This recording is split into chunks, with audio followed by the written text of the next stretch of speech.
In the first place, our records concerning the Greek doctrines are frightfully incomplete. We have no full understanding of their extremely complex system. A parallel to this, or parallels to this, will be found in the early Aryan Indic and also in the Egyptian. We know, for instance, that most of the deities of the Vedas have not been clearly defined. It is true that we have a central stem of theological structure, like a tree, upon which the principal gods and their Shaktis and their aspects have been noted. But they are surrounded by an infinite group of deities and demigods and godlings that even the native philosopher knows very little about. They have come down from most remote times, and their meanings, unless clearly indicated by their name structures, are most difficult to determine. Even worse is our situation with the Egyptian.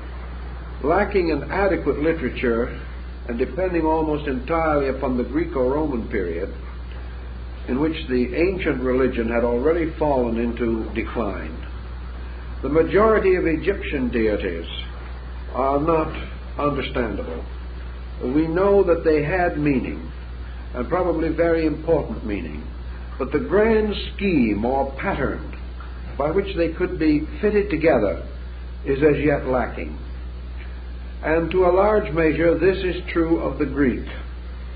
We have explained to you before that in our Greek system we also have a series of interrelated secondary systems. Greek mythology is not from one source, nor does it express the unfolding conviction of one culture group. It is a commixture, and we know definitely that the Greeks borrowed from the Egyptians at an early date. We know also that they had some knowledge of the East Indian divinities and were affected by the Chaldean and Persian theologies. Thus, it is questionable if all of this structure was understandable even to the average Greek who was informed in such matters. The mysteries, as celebrated, the great state institutions of religion, may have helped, but could not and did not apparently completely unfold the system. Perhaps it was done on purpose. Perhaps a large part of this labor was left to the inquiry of the truth seeker, who was thereby stirred and stimulated, as in strange hieroglyphical symbols, to seek a meaning, or to draw from his own consciousness the solution to the riddle. In any event, we are at a disadvantage. And this disadvantage has been made worse by the general neglect of the field and by this powerful antagonism against it in the early rise of the church. Every effort was made to destroy the old monuments and records, and such as survived have been long and traditionally associated with false interpretations, which are difficult to overcome after so long a period. In the closing lecture of this series, we will go into the Neoplatonic restoration of the mysteries, as far as the first 4 centuries of the Christian era were able to cope with the subject. We gain help from Plato and from other writers, but they did not unfold the problem systematically. What we learn is good, helpful, and may be a key to further research, but they did not give us all the answers, nor did they fit the pattern together into a complete and orderly sequence. Thus we have traces of system. We have bridges between the Greek, the Chaldean, and the Indic, the Egyptian, and the Persian, but these bridges are not always clear, and there are many breaks in one case in one of the religions, and in another case in another of the religions, so that we are not able to fit these together to form the grand and simple pattern that we would like to be able to unfold in a good classroom manner. The information is simply lacking, and to attempt to overlook this lacking would merely to invent, which I do not think we are justified in doing. We are going to try merely to explain as far as we can that which is known. We have every reason to recognize that the Greeks, in their philosophical era, were beginning to use what came later in medieval thinking to be called the macrocosm-microcosm theory. In other words, they had begun to sense that the universe was the great being and man was the little universe. They had begun to create parallels between the unfolding life of the universe and the unfolding nature of man. They had further come to the conclusion that the structure of man was a miniature of the greater world, and that the universal principles existing in space had a peculiar and natural existence in man. Therefore, that man could be a clue to the universal mystery, even as the universal mystery in its total comprehension must be the total answer to the mystery of man. Thus, the macrocosm-microcosm concept led definitely to the motion of mythology toward psychology, toward the recognition that the deities existed as principles, energies, powers, and forces operating within the consciousness of man himself. They have given us considerable material in this direction, but again, the patterns are not unbroken. And in an effort to put together what we can of these patterns, we must attempt in a way to restore the old concept of the universe. The universe as it was recognized not only by ancient man in the European and Near Eastern theaters, but for that purpose, the total life of the ancient races. For this grand pattern permeates all of them, descending to its last great exponent in our thinking, and that was Paracelsus of Hohenheim, who attempted to restore this entire theory and to use it as the basis of therapy. He again, however, wrote in such abominable low German that most of his ideas are obscure to us. And so tedious is the problem of reading him that only the most heroic thinker will attempt to mine this source of information at the present time. All these are detriments, but even in spite of the detriments, we have certain rather obvious strong points upon which we can build. We have mentioned that the primary deities of the Greeks consisted of a duality of powers, of which Uranus, or heaven, and Gaia, or earth, were perhaps the most primary. Uranus, or heaven, represents pure life, pure existence, the absolutely unconditioned state of energy. The earth, or the Great Mother, represents the utter and complete polarity of matter. Now, the Greeks were aware that both spirit and matter were the offspring of eternity, that they were enclosed within or held in a complete abstraction, even more remote from our understanding than the primary division. That this complete abstraction was also the common ground in which spirit and matter had an identity. Thus, the Greeks were aware of the fact that spirit and matter are not separate principles. They are merely the polarizations of an absolute or unconditioned essence. Thus, pure life and pure matter are themselves polarities of each other, with matter as the least degree of manifested life, and life as the supreme condition of the material state. These drift or move slowly, like the harmonic intervals of a musical string, such as the monochord. And each of these conditions is finally a part or a degree or a state of absolute existence.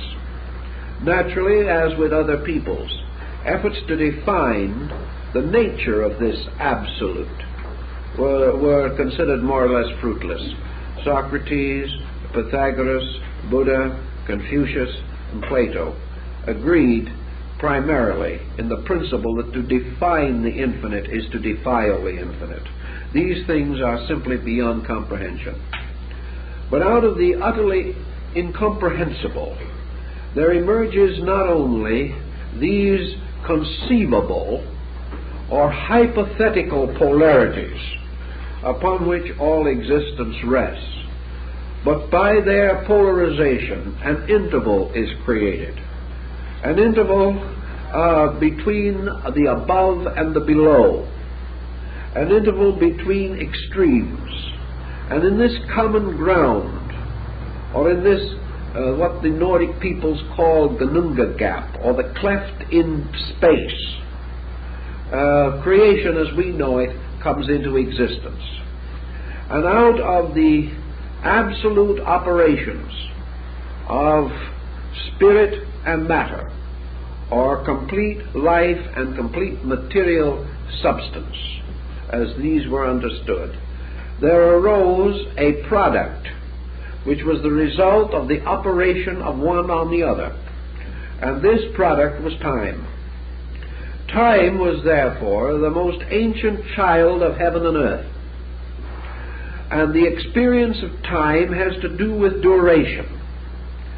And as the Greeks express it, time is the measure of separateness. In other words, only when reality is in some way reduced from its own nature into a semi-illusionary state, or relativity takes the place of absolutivity, only under such conditions can time come into existence. For time is a kind of a measure of the separateness of something from allness. While it remains within allness, it is not subject to time. But when it is separate from allness, it is subject to coming into existence. It is subject to continuing in existence. And it is subject to dissolution or departure from existence. And time is the measure of the coming, the continuing, and the departing of all things. Time, therefore, is merely man's way, or man and nature's means of distinguishing the difference between the finite and the infinite. That which is infinite is timeless. That which is finite has an impermanent relationship to the infinite. And that impermanent relationship is time. And this time factor is that devouring thing which in turn dissolves and absorbs everything over which it is placed as ruler or governor. So between these two abstractions arises the dim, mysterious form of Cronus, the deity holding in one hand the sickle, the one that cuts all things down. This comes back to us in our medieval thinking as Father Time with his scythe, who cuts down all creatures. He is the reaper, the gatherer-upper of things. And in the ancient symbols, he carries not only the scythe in his hand, but wears a crown composed of an hourglass. This is very interesting. And in one group of symbols, he is represented as combing out the tresses of a beautiful maiden, as though gradually combing out, or separating, or removing the snarls, or the knots, or the cords, or the twists, or the turnings and confusions of everything. Because in the end, time alone combs out all confusion. and becomes the absolute critic, the final censor, the absolute judge of everything that exists. For that which is the noblest, as the Greeks pointed out, has the greatest endurance in time. The truly great person is longest remembered. The great truth is longest honored. And that which is less is more quickly forgotten or lost in the reaping of time. Thus many powerful and splendid things vanish in time because of their deficiency in reality, whereas those things most like reality or possessing the greatest participation in reality have the greatest endurance in time. Time, though it must reap everything, protects some things longer than others, and operates more slowly on those things over which it has less authority, because they have more of timelessness or reality in themselves. So we have this ancient background, but it is a very highly theoretical background. It is almost as though Uranus and Gaia and Cronus represent a living stage. They are like a vast theater of living energies upon which the drama will be unfolded. You do not see them anymore in the play, because they are both the stage and the whole of the play. We no longer see them as persons, but they in some way mysteriously divide the play. For because of them, the play has its beginning, its middle, and its end. Because of them, the play has its chronology, its sequences, and it portrays those things which belong under the powers of heaven, earth, and time. Thus we see the effect of these elements constituting the legitimate factors of drama, as is represented in the plays of Sophocles and the other great Greek playwrights. So the playwrights wrote only because time created drama, and without the time quality intervals there would be no drama. Your great cavalcade play, showing the life of a person, is the unfolding of time in that person. Or if a series of abrupt events make a complete play to be written as though the acting was within a few hours, this in turn is another kind of time pattern that determines the plot and is present forever, although not noticeable. Creation, therefore, is played upon the theater of time, upon the stage of this strange drama. The scenery, all of the mysterious parts of the amphitheater into which the audience gather to behold the play. This vast auditorium or coliseum, or whatever it may be, is actually the interval or the great space between spirit and matter in which the drama of time ceaselessly and inevitably unfolds. So the Greeks, having set their great stage, then produce their cast of characters who are going to play out the drama, who are going to become the personifications of heaven, earth, and time. Everything must be so triangulated, and without this triangulation there can be no drama. For every drama, they say, is a triangle of some kind.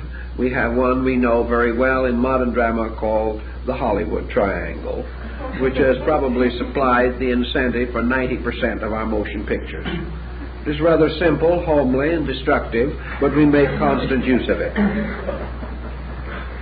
Now, we then see also another division.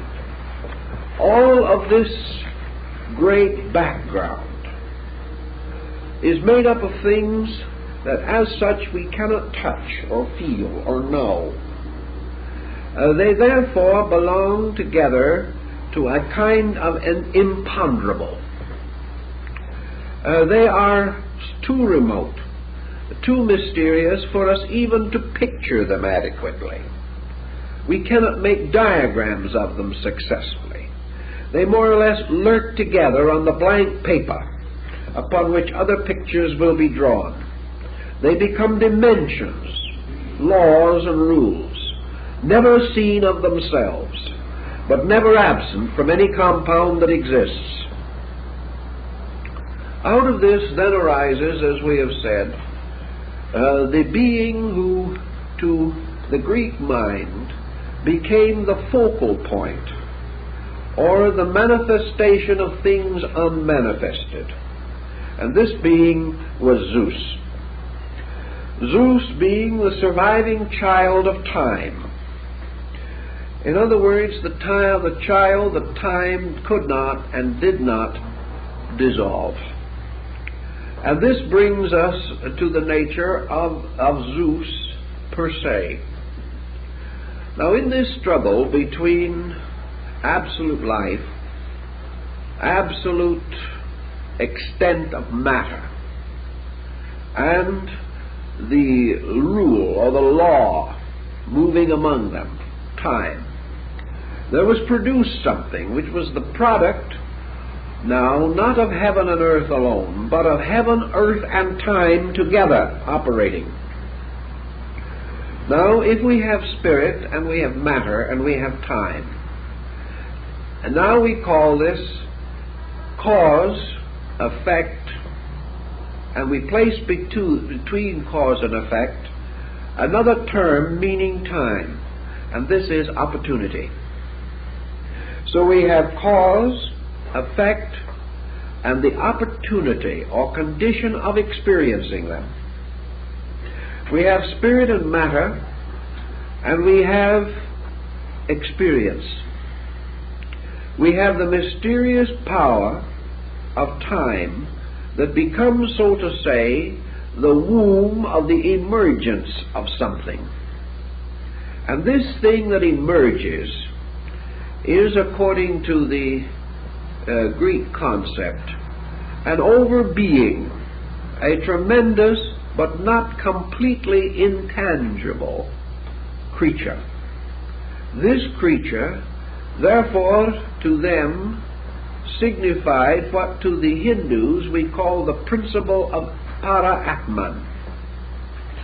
This being was a first, a beginning of things. It had certain attributes, and these attributes we like to think of sometimes in our concept of consciousness. Buddha said that there is no such a thing as consciousness except that which results from the reaction of cause and effect. Cause and effect produces consciousness. Therefore, eternal cause and eternal effect, spirit and matter, through duration or the unfolding of things in an orderly sequence, produce together what we call consciousness. Now, this is root consciousness. This is not the kind of consciousness that says, I know, nor is it the kind of consciousness that says, I think, or I believe, or I observe. Because assuming that this consciousness arose in the mystery of space and matter, we know that space is invisible, pure matter is invisible, time is invisible. So none of this condition arose from the contemplation of externals. It arose from the interior experience of certain flashing awareness, or the discovery and the development of what the Greeks call the ox-eyed God, the mysterious God whose seeing is of an internal nature, like the ancient concept of Amitabha in Tibet, the contemplating Dhyana Buddha, that internalizes to know and externalizes to lose knowledge. This is a peculiar concept, but it is common to most people. So Zeus blazes forth as being the intuitive factor of the realization of the action of life and matter through time. Thus Zeus becomes, in a sense, the wisest of all gods, because he possesses the law of wisdom and endures in time. On the other hand, Zeus is strangely detached from all things that may be regarded as knowledge by man. Zeus represents, therefore, the flash of total awareness, apart from the process of knowing. In the Tibetan and the Hindu, we discover that thought is created before mind. Now this would be a bit of a stopper, as they used to say in England, but it is nevertheless true. And Zeus is the eternal thinker, thinking the non-eternal thought which is existence.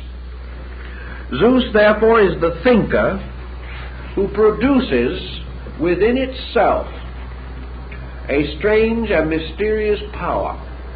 Perhaps we would be better almost to say that Zeus is thought, as yet unembodied in the thinker. The thought by means of which, in its infinite ramification, a mind becomes necessary, but which in its own nature we do not recognize as necessary. Thus we have in Zeus a very strange basic value. And in the study or analogy between the Greek system of the universe and their microcosmic system, or the relationship to man, Zeus represented the total auric or magnetic field of man.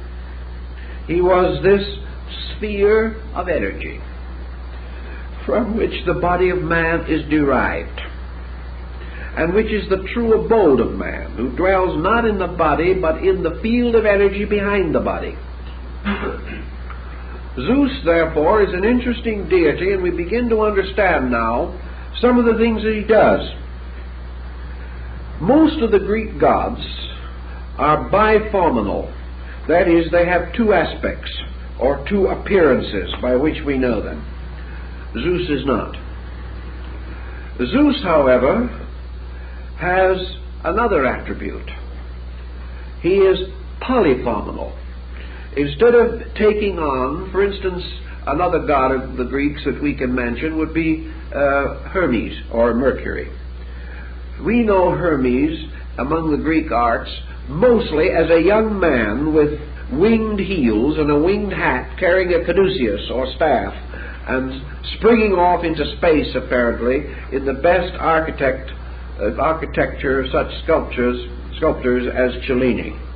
But this is not actually the only form. The old Greeks made the statue as that of a venerable old bearded man, robed in a heavy toga and leaning upon a staff, sometimes bound with a serpent and sometimes not. Thus there was what was called the old or aged Hermes and the young one.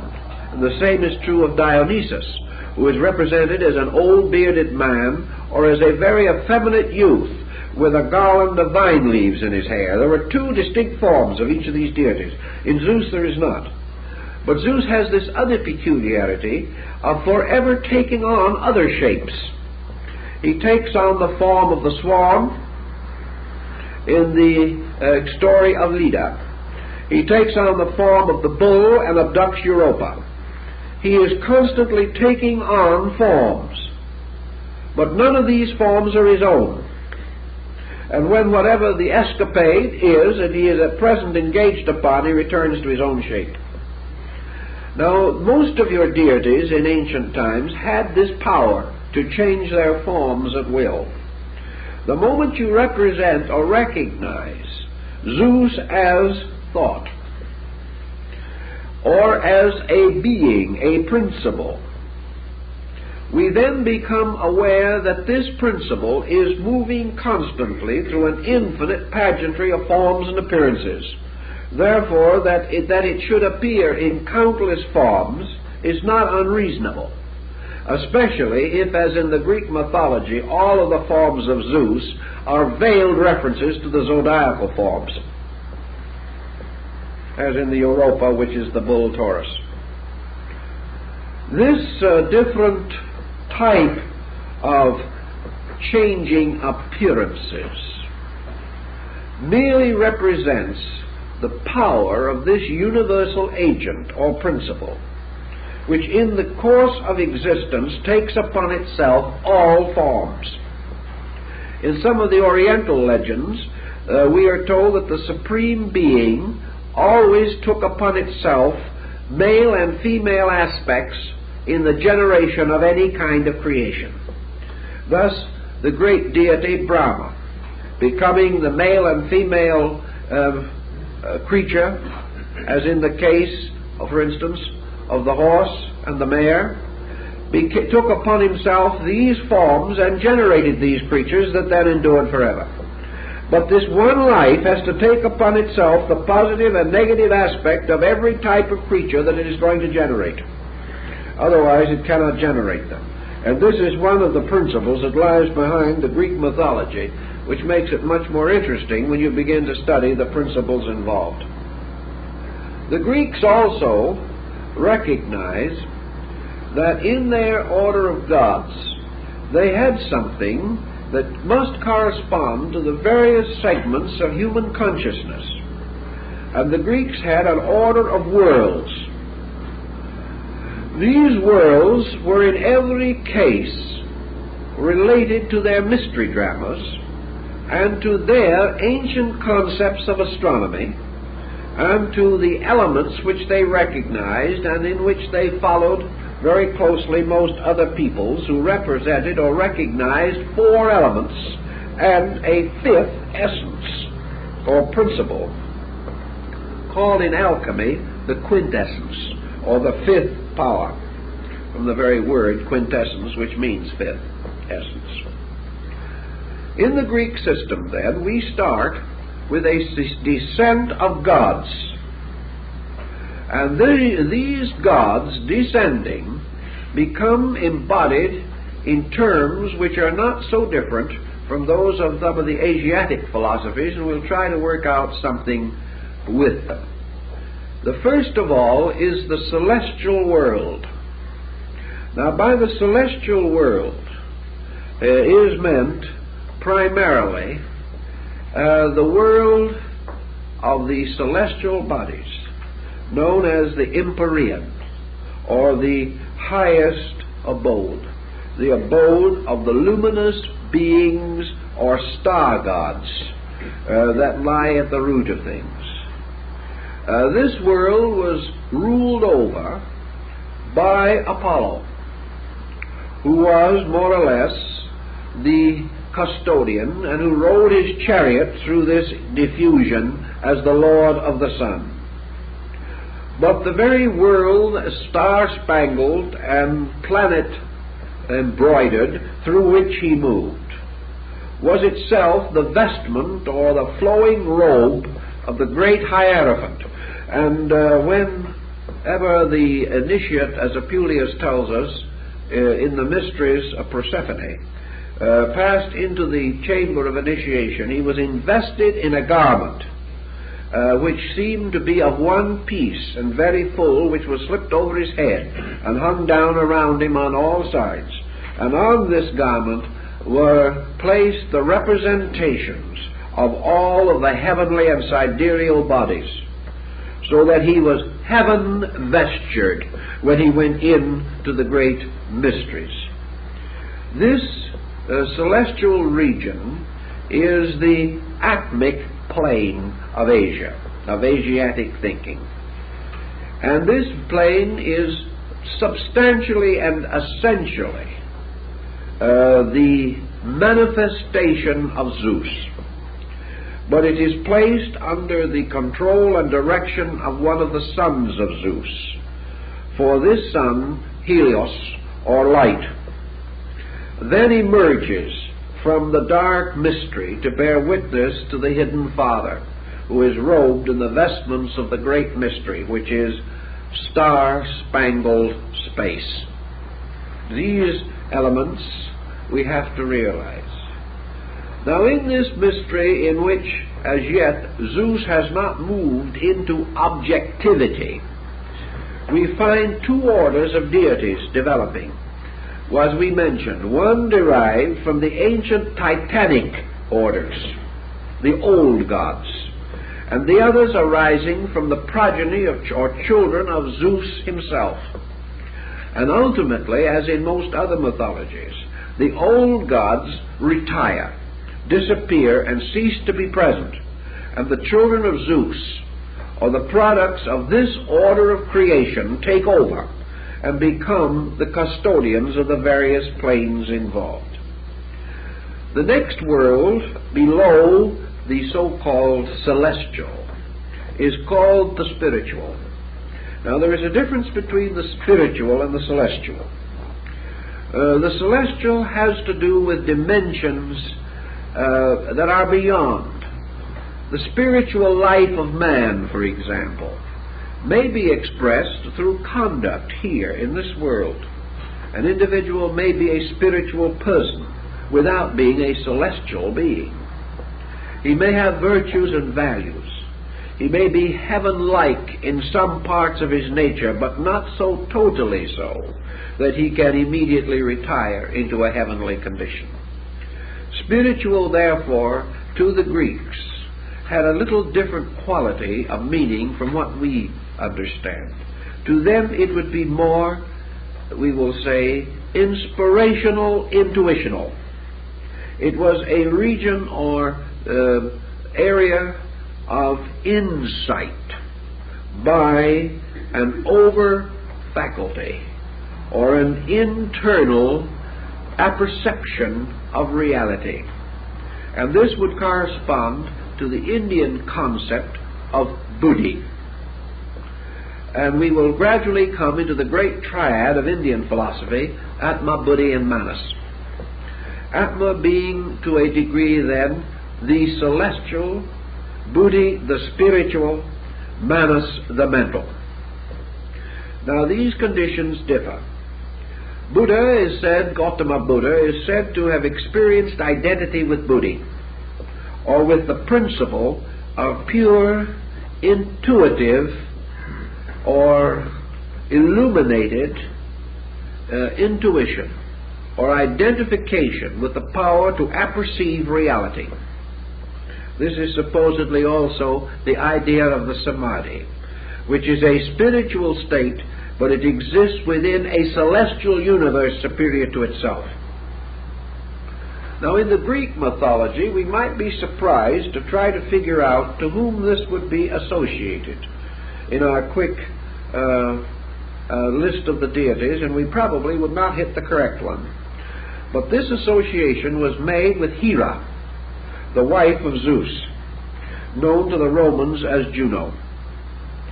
Now, in the actual story of the Greek mythology, Hera shares with Zeus in the rulership of the world.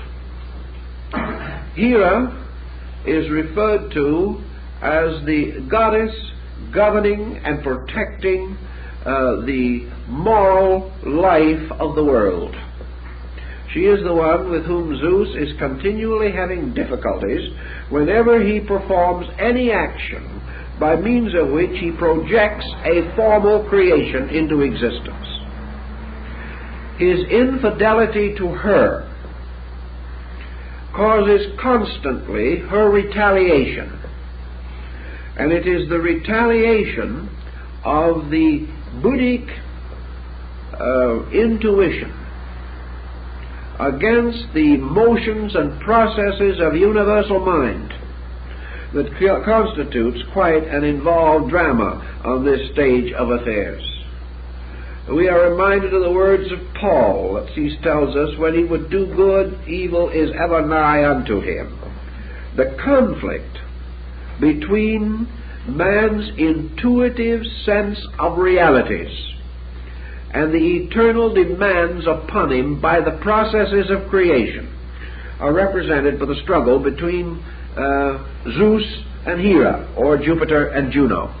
And yet she is the queen of heaven, She is the ruler of the spiritual region because she represents pure Buddhic intuition. She represents this same factor that has been associated with the female since the beginning of time, the immediate apperception of value without intellection. And therefore she must always, as the Buddhic principle, be the one who knows without knowing how she knows, or the one who knows without reason, arriving instantly at conclusions to which reason may attain only after the most circuitous efforts.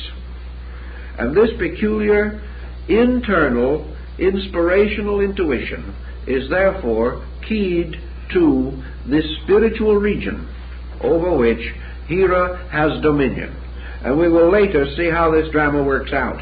But we have to sort of get the members of the cast identified.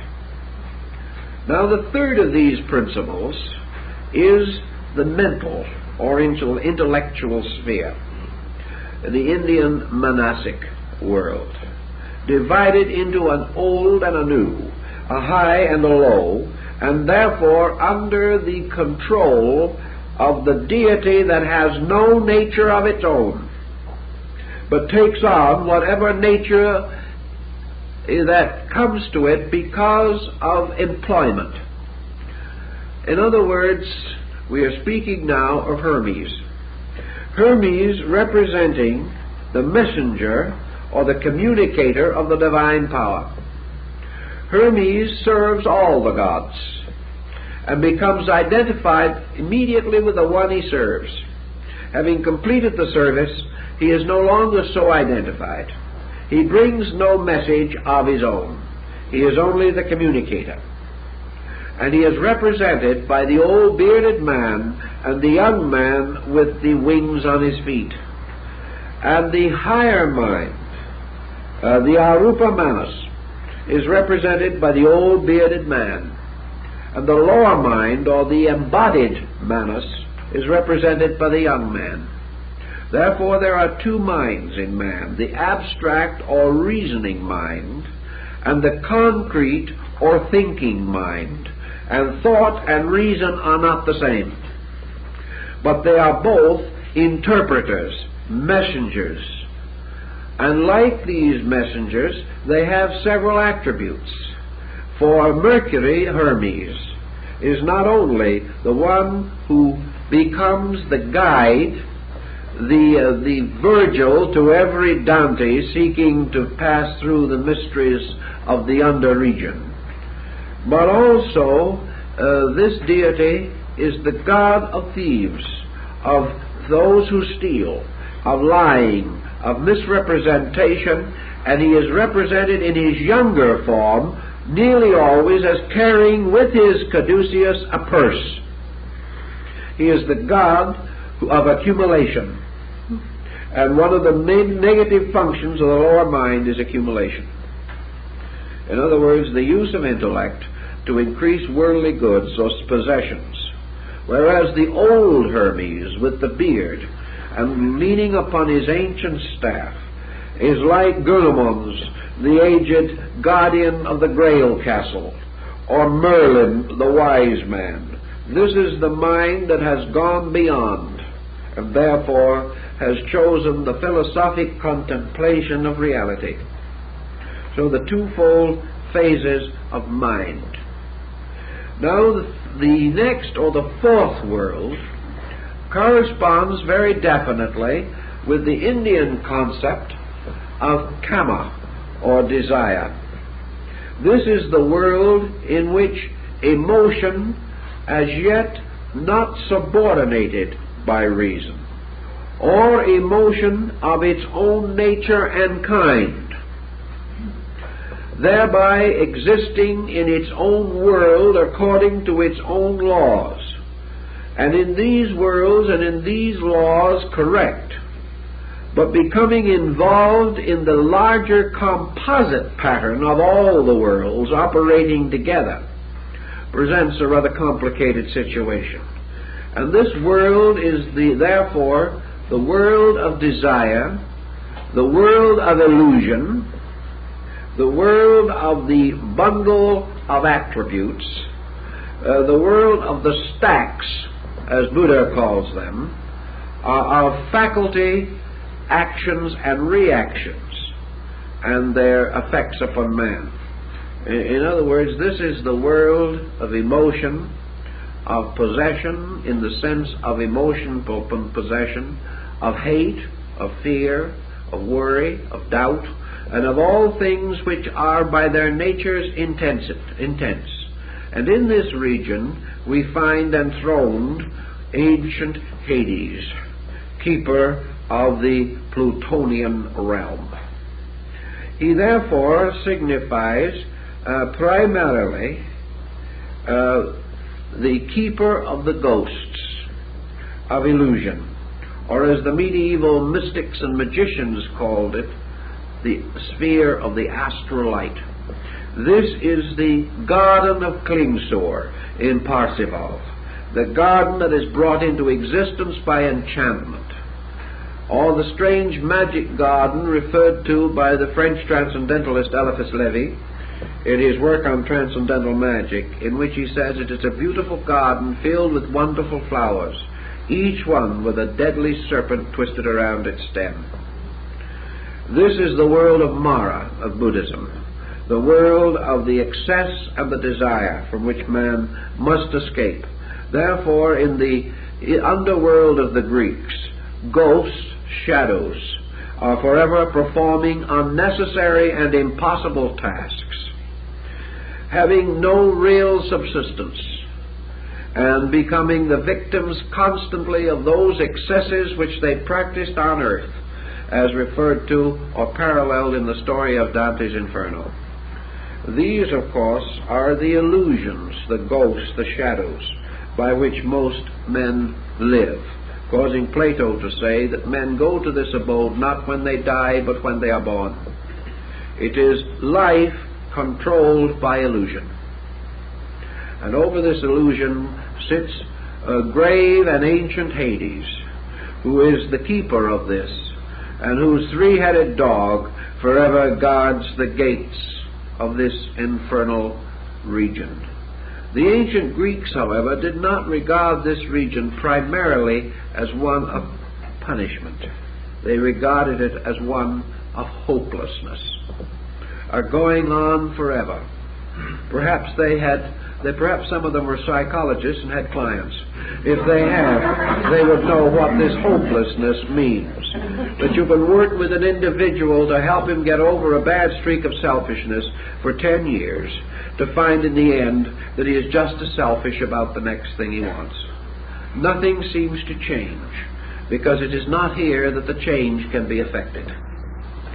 Now this leaves us one more deity and one more sphere to accomplish, and that is body, which is the next lowest in this cycle of the ladder of worlds. Well, this ladder, as you can sense already, is very largely a psychological ladder, a ladder of factors.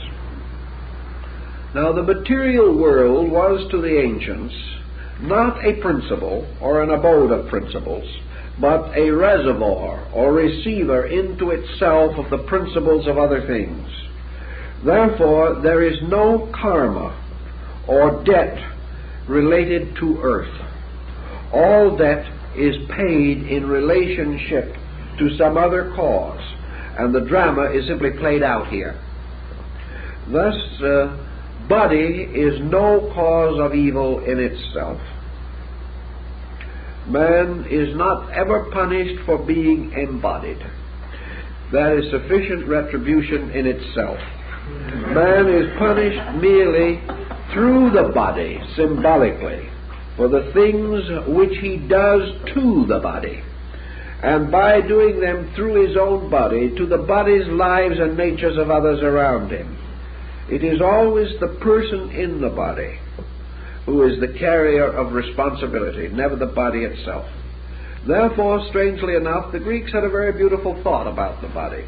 They said that it belongs to matter, and that, wonderful and strange as it may seem, matter, which to us seems to be so rather disagreeable a thought, standing for materialism and all that thing, Actually, matter is forever pure.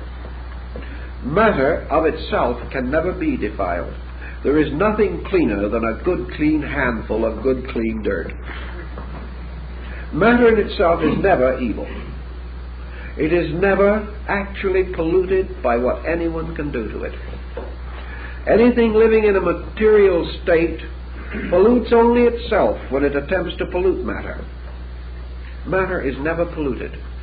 Therefore, to the Greeks, matter was the world virgin, an eternal principle that is forever the victim of others, and yet, regardless, is never defiled. Because matter is wonderfully enough never soiled, but things living in it soil themselves and each other through their conduct. But when they depart and that body goes back to the earth again, it is pure again.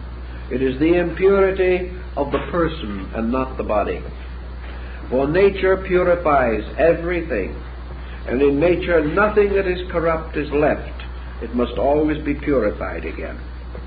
And so it's not unreasonable that to this sphere they should assign their deity Hestia, whom we call Vesta. Vesta itself suggesting not only purity, but also vestment, the body. And the body, therefore, is the eternal virgin, because of itself it never defiles itself, because it is not a principle. It can never do evil, because it can never do anything. It is always the result of other things operating upon it, that causing it to have innumerable appearances. Therefore, modestly draped in the ancient costume of the time, with a fold of her robe over her head, Vesta remains forever the verdant earth, beautiful, pure, beyond defilement, and those who would defile it defile themselves. This is a very interesting philosophical point if we want to study it. So here we have what we might term not only persons of a drama, but we have, like Faust, a play in 5 acts. Each of these acts taking place on one of these levels, under the sphere and body of one of these deities, whose very natures become the principles, energies, and worlds associated with them. Therefore, the material plane is Vesta. And within this material plane, man's material body becomes his vestment, or his garment, the robe which he throws over his shoulder and around his head, concealing always part of his own face, which is interesting because, as we know, the mask of the persona always hides part of itself. In this little drama, then, we have a wonderful set of stage settings. And in this set of stage settings, things begin to happen. And when these things begin to happen, we have a series of myths created, in which all of these elements suddenly become not only embodied, but become strangely exaggerated, almost caricatures of their own temperaments. So out of these principles come persons with limitations of one kind or another, with restrictions upon themselves, with certain powers and certain weaknesses, with vision and insight in some matters and none in others. And we think of these as being merely drawn upon the mind of man by some ingenious artist of long ago. This is not essentially true. We are dealing with symbols which were used to conceal ideas of the deepest and most enduring importance. So we now go back to Zeus again, because we've set him up here behind the scenes, so to say, and given him a wonderful stage on which to operate. But we don't see very much operation as yet. We only see the worlds through which he is going to move and work, the certain deities with whom he is going to be related. And we must then come back and study Zeus himself. Now, Zeus is hard to study, because there is probably no deity in the Greek mythology who has more names, more various titles, and a wider diffusion of actions on an innumerable group of planes than this so-called father of the gods and men. He is presented usually as a grave and massive person, bearing in his hands the thunderbolts, which are the peculiar symbols of his authority. He is therefore the thunderer. Anciently he was the sky, and the thoughts that moved through his mind were the clouds. Whenever he rattled his thunderbolts, the earth shook. And his grave appearance reminds us also that in spite of his vast years and incalculable age, he is declared definitely never to have grayed, but to have had the blackest of hair and beard. This black hair and beard, of course, to the ancients was associated with the dark clouds of storm.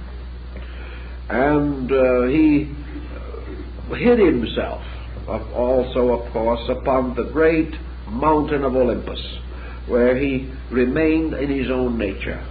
But he did not stay there always. He came down the mountain into the various activities and associations with which his career has been identified. Now we know that the mountain of Zeus is simply another name. Olympus is another name for the world's sacred mountains, wherever we may cross them or find them referred to. This mountain, of course, is the Kailasa of India, or the Simuru. This mountain, it rises above the earth. And of course, this mountain is in itself a symbol of a region beyond creation. Of course, all-powerful, because even as we proceed in the study of Zen or any of the Ottoman Sufi mysticisms, this peculiar suspension of knowing in the total state of itself is invincible. It is the parent of all powers. It is the only thing which in a strange way may produce many things, but never be in itself shaken or moved. Thus Zeus has a strange relationship to the absolute autocracy of the thing as it is. No matter what you want to do about anything, whatever it is, it is. Whatever you want to do about universal law, about the gods, about men, about creation, about science, art, or literature, you must finally come to the point where you shrug your shoulders and say, that which is, is. There's nothing more we can do about it. So this isness of it is the strange power which makes Zeus the supreme autocrat. Zeus, through a series of generations of many kinds, fills this strange group of worlds which we have described under the rulership of these 5 levels of divine attributes. Some of these worlds, incidentally, belong to the titanic preceding cycles of existence. Others emerge as children of Zeus himself. Later we will try to differentiate those more clearly, but at the moment it would interfere with our general thinking. Instead of that, therefore, we will say here is the state of interior true fact, the thing as it is. Nature according to being, instead of according to seeming or appearing to be. And the clouds moving over the face of the great Olympian height divide the universe into being and appearing. Everything above those clouds is being. Everything below those clouds is seeming or appearing to be. For all fact lies above the clouds, and all principles reside there. And it is their extension into a state of non-reality which gives them tangibility to us. Therefore, we perceive according to the error of things, rather than according to the fact of things. And our way of knowing is by discovering that this and that and something else, they are not true. We discover that which is, not by directly finding it, but by discovering that which it is not, or that which is not. And in all definition of principles, we must approach by virtue of the language itself, always in the negative. The moment we say what a thing is, we make it less. The only thing we can do is to try to discover that which is not itself, and that which remains is whatever itself may be. Now this brings us to another pretty little part of our drama. For out of the nature of being, born out of the striving of spirit and matter, and made fructified or fruitful by time, emerges this fact, the fact of being, that which exists forever in the state of being identical with being, and of a conscious at one-ment with being without thought. Now this remains static, however, and that is one of the difficulties that has been pointed out in connection with Eastern philosophy, that if you get into this state you do nothing, and that is considered to be bad. Of course, this is a question, because when you get out of this state you do all kinds of things, but they're not important, so you can decide for yourself. Now, of all the progeny of Zeus, of all the creatures fashioned out of the state of being, all except one is the result of a polarization. It is a result of the state of being entering into conspiracy with one of these planes that we have expressed. Zeus as being, taking upon itself or himself one of his attributes or forms, goes forth into some realm or sphere, perhaps goes, as he does on one occasion, into the land of Cadmus, and there he woos Semele, the daughter of Cadmus, and from this union is born Dionysius Zagreus, the Savior. But Zeus came forth into this world, or into that sphere. He went to Cadmus in one of the mildest of his forms, it is said. He went only as a spirit. He came unembodied, as in the ancient legend Cupid first came to Psyche, Eros appearing first as only a voice but never seen. And it was only when Hera, whose peculiar attributes of intuition had been violated by this union, takes upon herself the form of the old woman and forces upon Semele doubt as to the nature of the mysterious spirit that overshadows her, that Semele then exacts from Zeus the fulfillment of a promise that he will do anything that she asks. He then takes the oath, the great oath of Zeus, taken by the river Styx. The great oath, therefore, that is taken in the land that divides the mind from desire, and promises that he will grant her wish.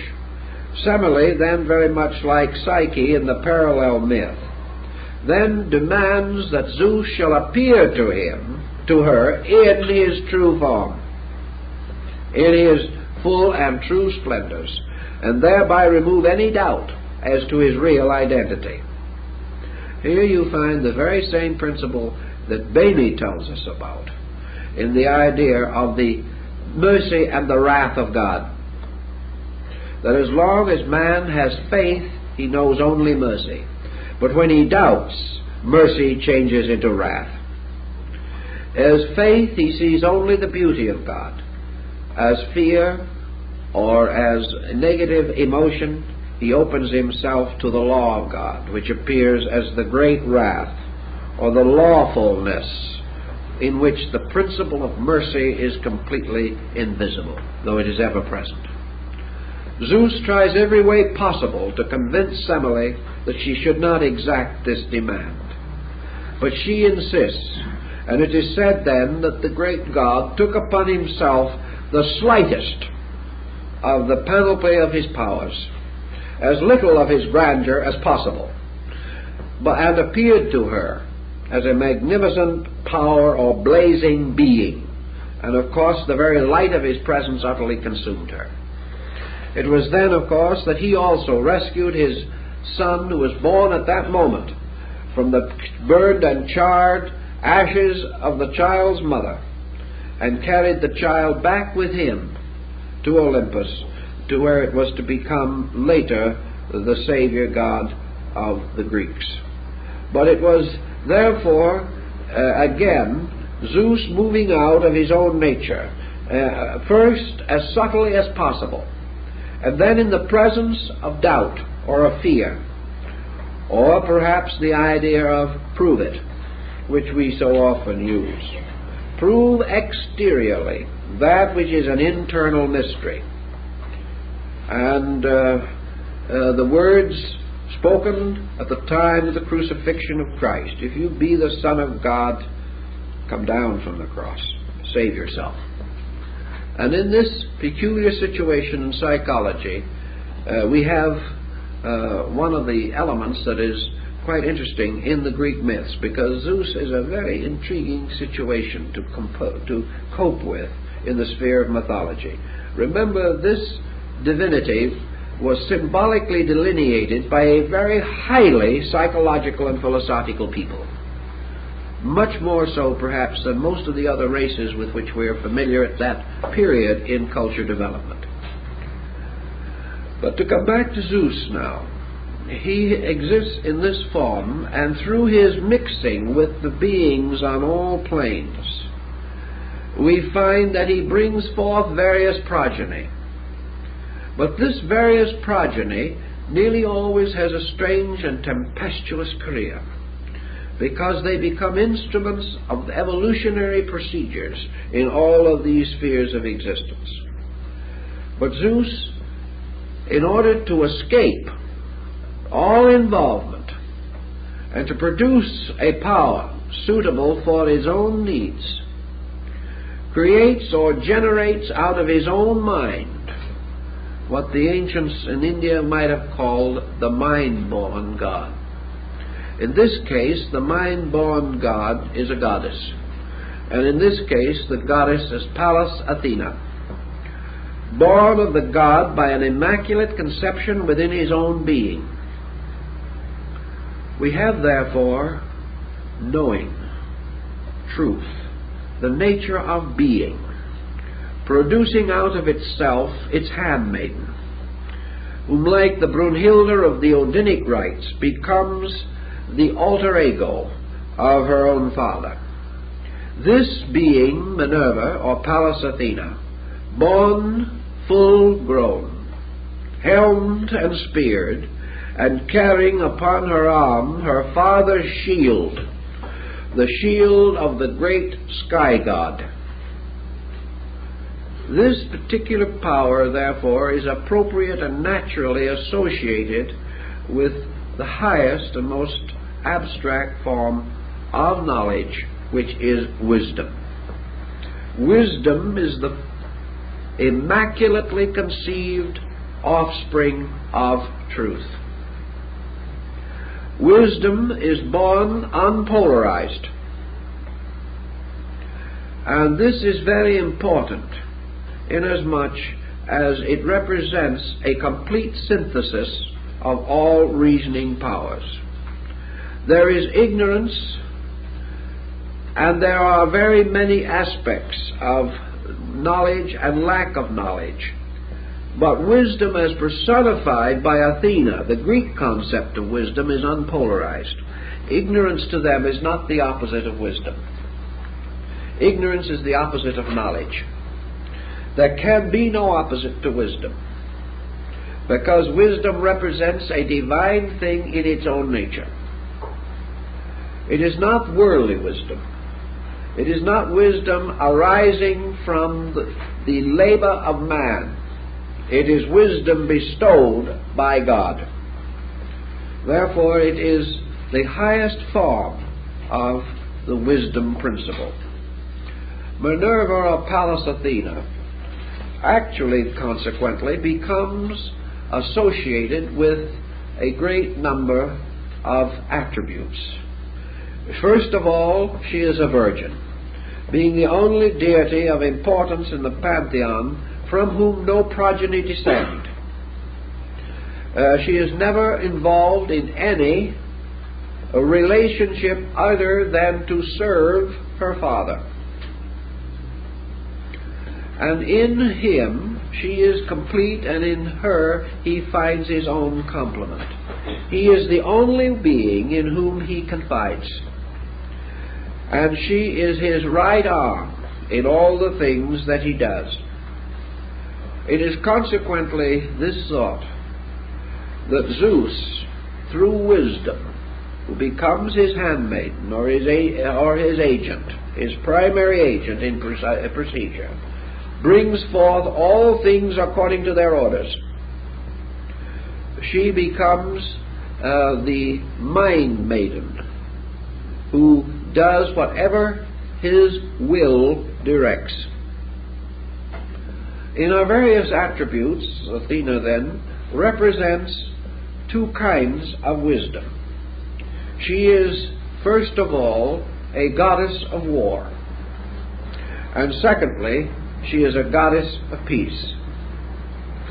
As a goddess of war, we have her involved in the same concept as we find in the Bhagavad Gita, where Arjuna and Krishna on the battlefield of Kurukshetra try to analyze the meaning of war. The war over which Athena functions is the mysterious war of existence. And in this war, she always fights in the heavens for the victory of the right. Therefore, her battlefield is the world of the experience of created things. Therefore, she is wisdom ensuring the ultimate victory of right over wrong. After the victory has been achieved, theoretically at least, although we do not have too much evidence of this victory in our daily experience, Athena then becomes the patroness of peace. And as the patroness of peace, she is also the patroness of a certain peculiar art, which is important in philosophy. She is the patroness of weaving. She is the one who weaves the threads and puts together the patterns. For weaving was, to the Greek mind, a very apt simile for such things as the wisdom of Plato or Pythagoras, the weaving together of knowledge to form the great tapestry of living truth. Therefore she supplies the threads of life and time, experience, effort, hope, fear, and from all these things are woven together the mysterious tapestry.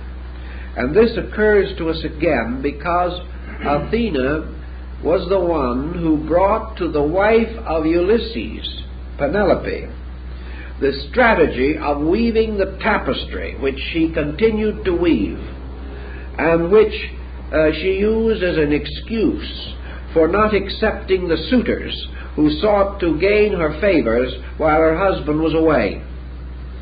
There's a very clever and interesting involvement there, that Penelope will not stop weaving until the tapestry is done, and every night she unravels what she has woven the day before, so that the tapestry is never finished. This strategy was given to her by Athena as a means of protecting her virtue while the hero Odysseus was passing through the great initiations of Poseidon as set forth in the Odyssey and the Iliad. Now, Athena also was called the tamer of horses, because to the ancients she and she alone represented the power to bridle the winged horse Pegasus. She alone could ride him. She alone could place the bridle of control upon him. And she also was able to break the steeds of Bellerophon, another tremendous problem in Greek mythology. Athena, as the horse tamer, became the symbol of wisdom as the tamer of the will, the horse being the symbol of the will. And of course the enlightened or illumined will becomes the winged horse, what the ancients called the horse of high verse, the horse of the muses, who stamped with his hoof upon the earth, upon Assus, and brought forth the streams of Helicon. All these legends have a wonderful meaning if we can fit them together. So when once wisdom, or Athena, had become the proper servant of Zeus, Zeus was liberated into the power to create or fashion worlds. And out of this fashioning of worlds, we have a microcosmic analogy when we come into the study of man's own nature. We have within man what we might say in the Greek term the Noah, the Greek idea of nous, the principle that regardless of whatever happens to the body, whatever happens to the individual during life or death, the Noah, the archetypal being, the anthropos, remains unchanged, the over-self of Emerson. This knower, according to the Greeks, was Zeus. And this knower, reaching into manifestation in the psychological integration of man, brings forth as its servant, as its instrument, and as its living agent, the higher principle of wisdom. And this higher principle of wisdom is finally associated with and embodied into the concept of buddhi. For the knower becomes identical or identified with illumination, intuition, and these other high attributes of consciousness. Pythagoras and Plato both point out that this buddhic principle, which represents man's spiritual internal power to approach the knower, is equivalent to the consort of Zeus. Therefore Zeus, abiding in his own peculiar realm, makes as his first adjustment with existence his union with the world buddhic principle, or in the case of man, with the energy of spiritual knowing, which is resident and which forms the consort or Shakti of Zeus. This spiritual knowing, however, as in the case of Jupiter and Juno, is static. Therefore, to overcome this and to bring the precipitation of existence into objectivity, Zeus produces this unpaired power, Athena.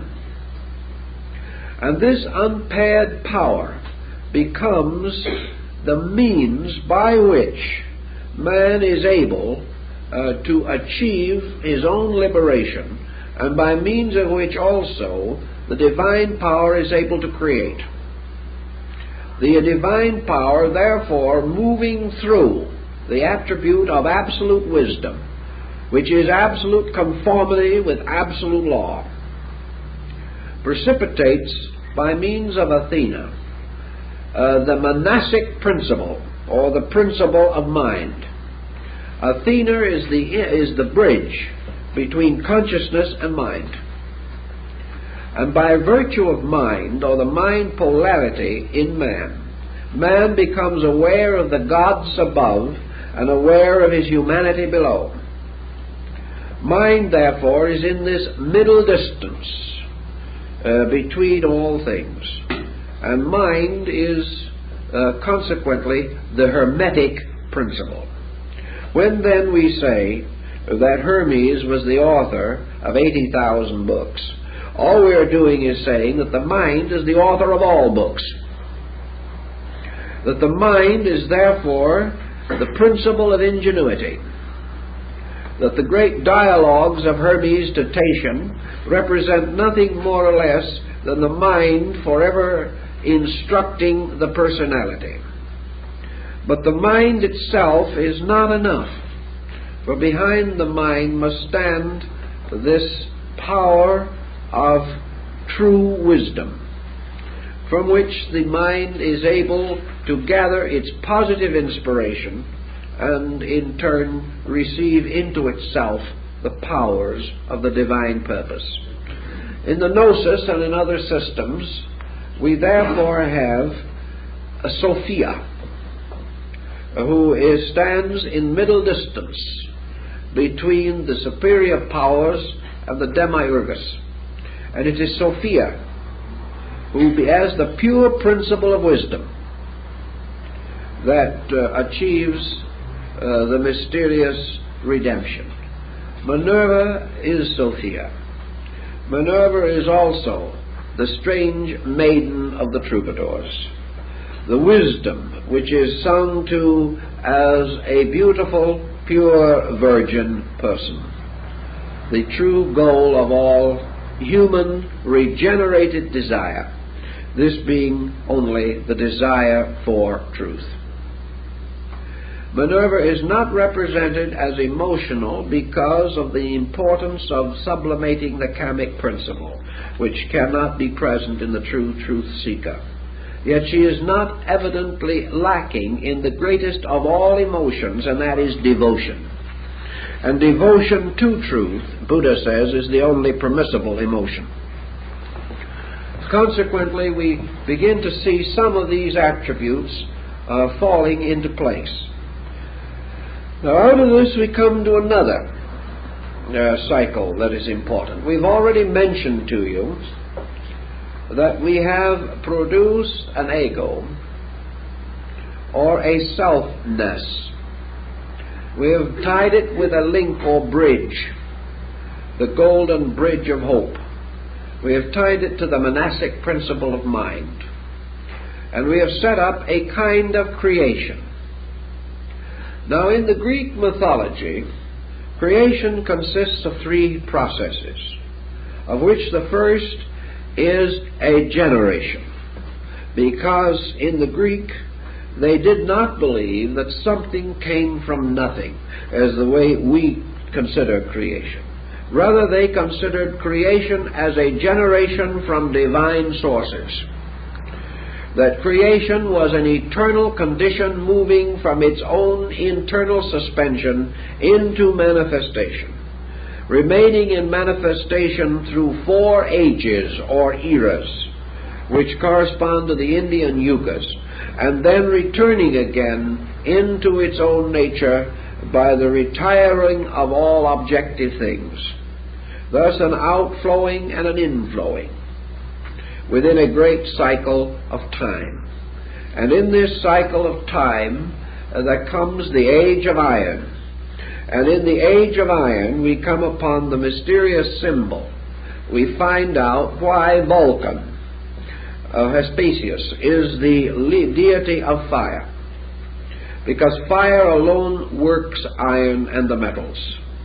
He is therefore the Tubal-Cain, the builder, the one who casts the instruments and who pounds swords into plowshares.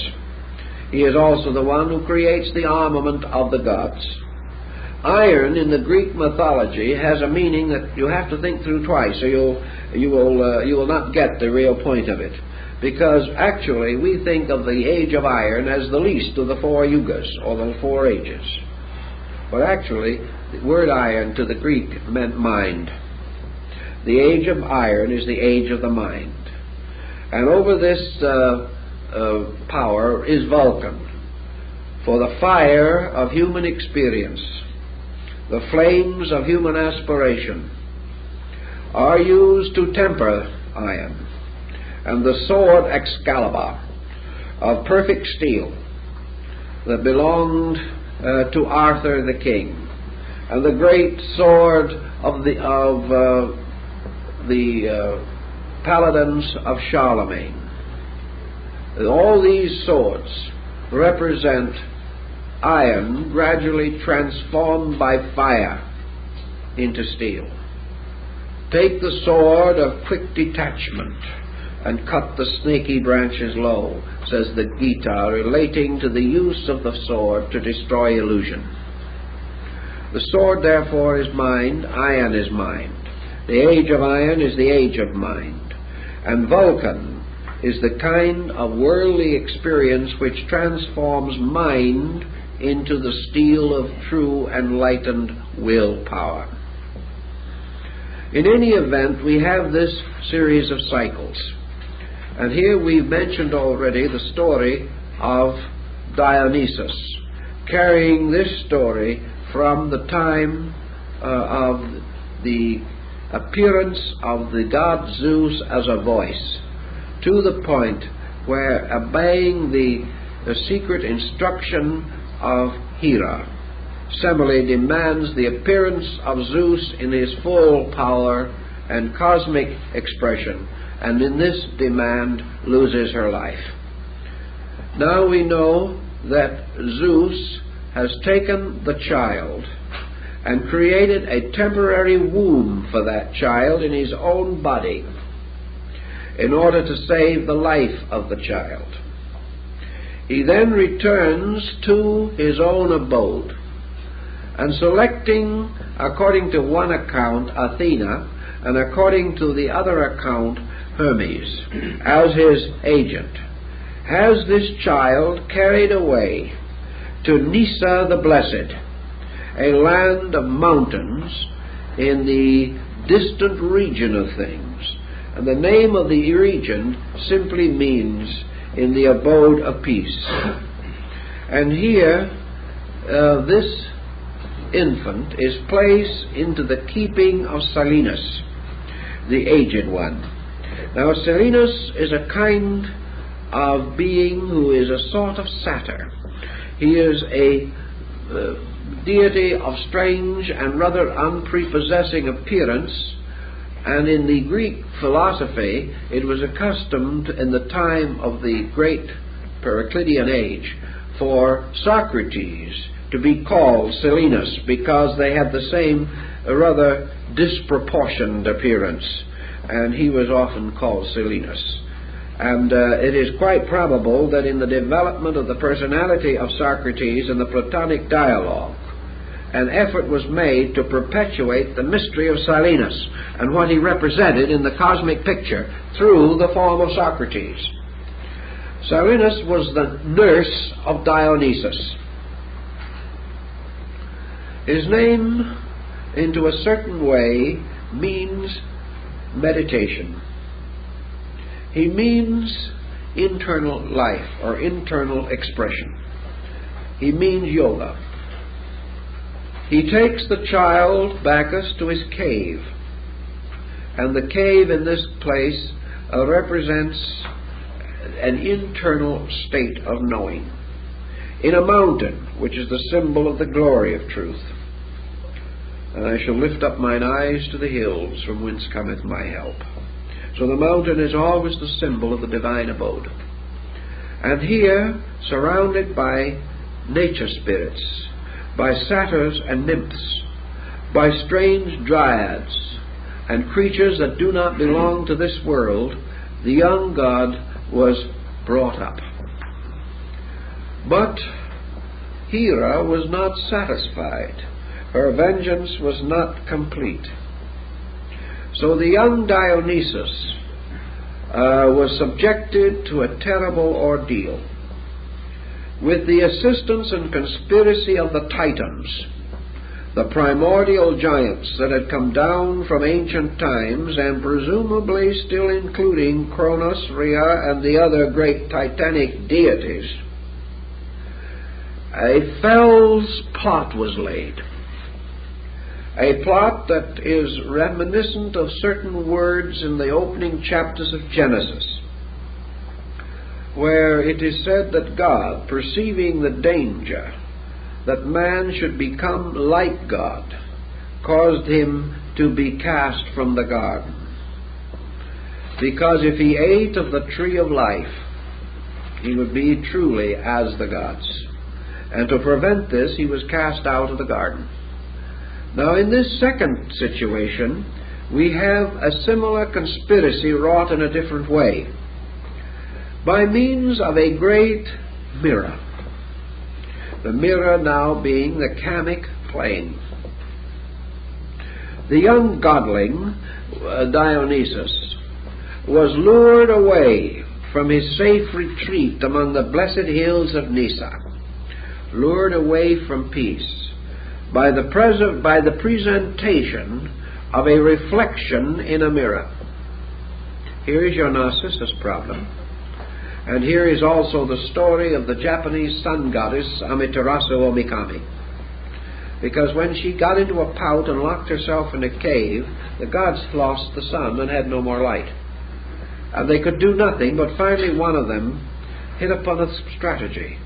He told them to gather in front of the cave and talk loudly, saying that they had found a new sun goddess, more beautiful than the one who had locked herself in the cave. They then got a mirror of polished metal and held it in front of the cave. And the sun goddess, peeking out to see who this rival for her charms might be, saw an eye peeking back at her. She looked a little further, came out a little further, and saw her own radiant face. And having seen no such face before, was convinced that it was another person, and dashed out of the cave to scratch the eyes out of her adversary. Whereupon the gods moved in behind and closed the cave behind her so she could never get back. From that time on, we had the sun reasonably and normally performing its duties. But in the case of Dionysius, the little god, seeing the reflection, thought it was another child like himself. And because he had been raised only by these strange aged satyrs and Silenus, and had known no playmates of its own kind, it ran out with its toys to play with this other child. And as it approached, the Titans drew back the mirror until the child followed its own reflections far into the most distant places of space. And when they had reached a very far and distant place, the Titans turned upon the child and attempted to capture it. Some say Dionysus himself, others say the gods that protected him, then caused the child to turn into innumerable shapes, like Alberac trying to escape the charms of Loki in the Grindgold. The little fellow changed from one shape to another, trying to deceive the Titans as to his true appearance. But finally, when he took upon himself the form of the bull, they fell upon him and slew him. And when they so did, they then, to hide their crime and to leave no mark thereof, decided to eat the body. So they cooked it upon a fire. And as they were cooking it, the odor of the cooking ascended through all the realms of space until Zeus upon his throne smelled the strange odor. Looking down with his all-seeing eye, he beheld immediately the truth of this matter, that his own son had been destroyed by the Titans. Therefore he launched his thunderbolts against them, by means of which they were all incinerated. He then, by his magical means, transformed his child again into its true likeness, and brought the child back to Olympus. In the so doing, however, he entrusted the head of the child, Bacchus, to Athena as its peculiar and proper guardian. And having restored the child to life, it received then the name of the twice-born, or the one who had passed through death and had been restored again. Then, as the course of time went on, the gods, in the choice of materials for the creation of humanity, chose to make man out of the ashes of the Titans, and in so doing molded into every human body not only these ashes, but the flesh of Bacchus which the Titans had eaten. Therefore, every body that exists, every living person, possesses a temporal and exterior nature, titanic, uncontrollable, mad, derived from the 12 primordial giants, and within that nature also the blood of the eternal God of salvation, Dionysius Zagros. This legend is also interesting for another reason. Dionysus, in this legend, if you study the whole problem very carefully, becomes the symbol of the breaking up of the continuity of human consciousness through the mystery of rebirth. Dionysus, in this instance, represents, therefore, the many aspects of the soul in its journey, and the various forms into which Dionysius changes himself in the effort to escape destruction by the Titans, is, if properly read, the complete story of the evolutionary growth of man through the kingdoms of nature up to his present spiritual estate. This is interesting furthermore because, of course, in this case, the Titans not only represent the primordial powers, but they represent the fact that the primary elements, as represented by the titanic order of life, is also diffused throughout the universe, and that whereas the Titans as principles occupy in this principle the relation of heaven or Uranus, the Titans are also parts of matter and become involved in the mystery of Gaia, or the material element, the negative pole. Thus the 12 orders of material things, the 12 substances of nature, recognized by the Greeks, become the Titans that attempt to destroy or eat up the soul, and succeed in doing so in the mystery of incarnation. Zeus, however, turns his thunderbolts against the process of crystallization, destroys the power of matter, rescues his son, and restores him to life with the cooperation and assistance of Athena. The study of the toys of Dionysius, particularly the bull rattle which he carried, the story of the little god and all the things that happened to him, are like the Narcissus legend, for Plato tells us that by Narcissus is to be understood man gazing into matter and seeing the reflection of himself in a material state, falling into this state and entering into a condition of spiritual obscuration, by means of which he falls under the power of the material powers of things and has the terrible disaster of being eaten up by the Titans. Now, another name for the Titans, of course, in your Greek mythology, there are 12 of them, and as you might suspect, they are the zodiac. Now, when Pythagoras wrote on the subject, he said, men falling into birth, or into embodiment, fall through the bodies of the 12 holy animals. Now, these 12 holy animals are the zodiac.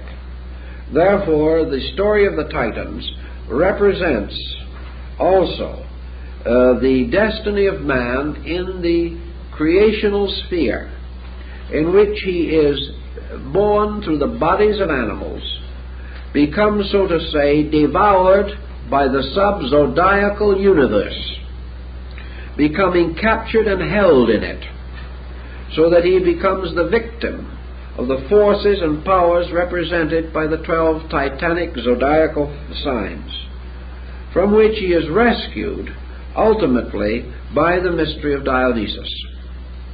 And Dionysus then comes gradually into its full focus as representative of the soul, or the life of man that is born out of the experience mechanism of material or sidereal existence.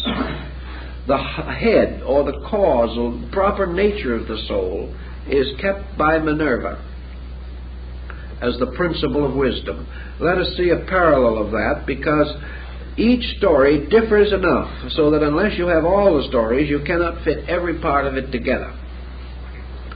The last Orpheus, the Thracian bard, after the mysterious account of the loss of Eurydice, who descends unto the underworld, is rescued by Orpheus, but lost by him again because he does not obey the law of Kamaloka, where Hades is Lord.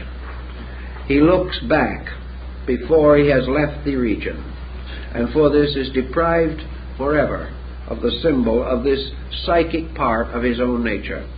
Orpheus, after this occasion, is possessed by a strange madness, and he wanders about the earth singing melancholy songs and playing the most dismal and heart-rending tunes upon his lute.